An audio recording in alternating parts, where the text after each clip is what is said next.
नमस्कार दोस्तों, मेरे YouTube चैनल में आपका स्वागत है। आज की कहानी है भगवान के भोले भाले भक्त की कहानी। भक्त धन्ना जी का जन्म मुंबई के पास धुआन गांव में एक जाट घराने में हुआ। उनके माता पिता कृषि और पशुपालन करके अपना जीवन यापन करते थे। वह बहुत निर्धन थे। जैसे धन्ना बड़ा हुआ, उसे भी पशु चराने के काम में लगा दिया। वह प्रतिदिन पशु चराने जाया करता।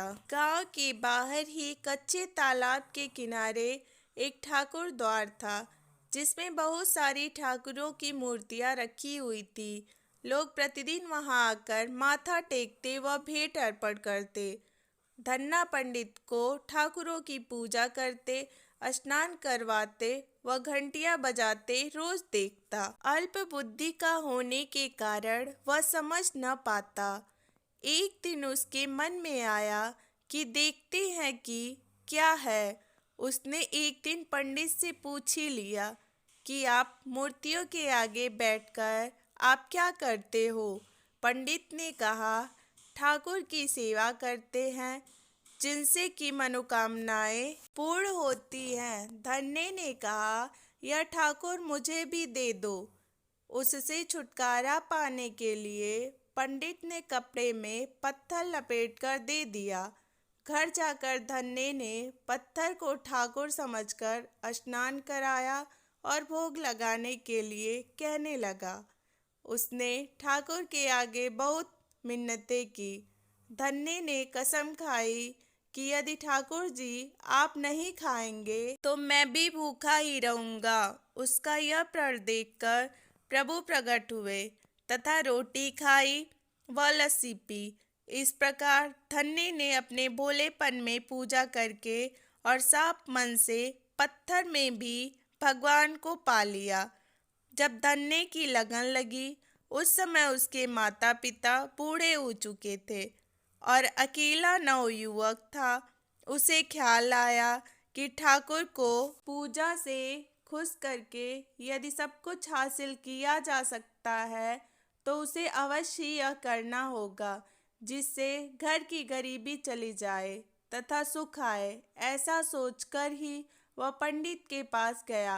पंडित ने पहले ठाकुर जी को देने से मना कर दिया कि वह ठाकुर की पूजा अकेले नहीं कर पाएगा।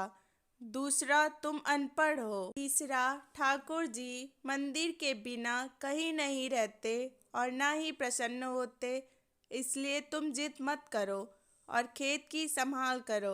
ब्राह्मण का धर्म है पूजा पाठ करना, जाट का कार्य है अनाज पैदा करना। परंतु धन्ना टस से मस्त न हुआ। अपनी पिटाई के डर से पंडित जो सालिग्राम मंदिर में फालतू पड़ा था उठाकर धन्ने को दे दिया और पूजा पाठ की विधि भी बता दी। पूरी रात धन्ने को नींद न आई। वह पूरी रात सोचता रहा कि ठाकुर को कैसे प्रसन्न करेगा और उनसे क्या मांगेगा। सुबह उठकर अपने नहाने के बाद ठाकुर को स्नान कराया। भक्ति भाव से बैठकर लस्सी व रोटी पकाई। उसने प्रार्थना की, हे प्रभु भोग लगाओ। मुझ गरीब के पास रोटी लस्सी और मक्खन ही है और कुछ नहीं।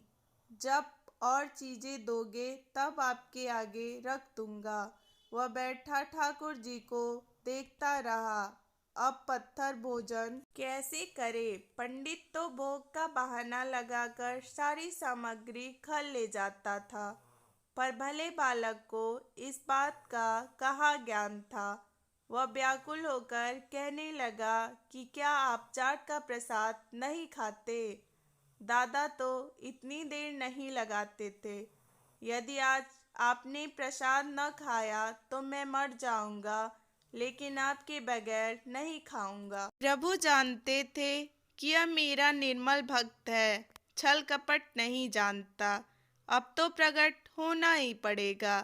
1 घंटा और बीतने के बाद धन्ना क्या देखता है कि श्री कृष्ण रूप भगवान जी रोटी मक्खन के साथ खा रहे हैं और लस्सी पी रहे हैं। भोजन खाकर प्रभु बोले, धन्य जो इच्छा है मांग लो, मैं तुम पर प्रसन्न हूँ।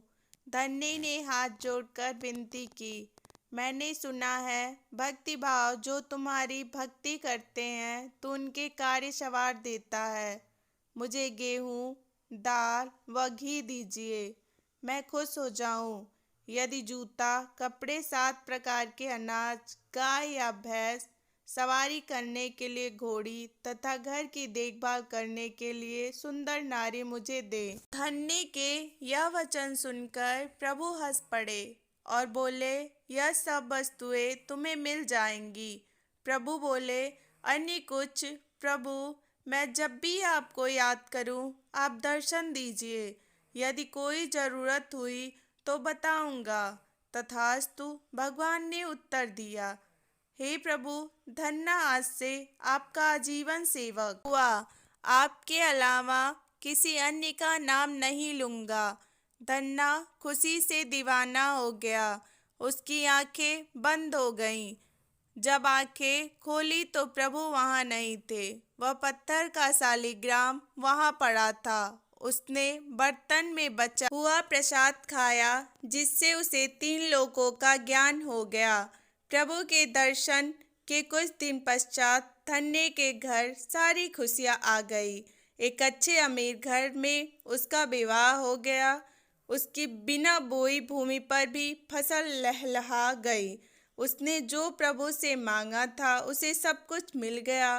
किसी ने धन्य को कहा, चाहे प्रभु तुम पर प्रसन्न है, तुम्हें फिर भी गुरु धारण करना चाहिए। उसने स्वामी रामानंद जी का नाम बताया। एक दिन अचानक ही रामानंद जी उधर से निकले। भक्त धन्य ने दिल से उनकी खूब सेवा की तथा दीक्षा की मांग की। रामानंद जी ने उनकी विनती स्वीकार कर ली और दीक्षा देकर धन्य को अपना शिष्य बना लिया।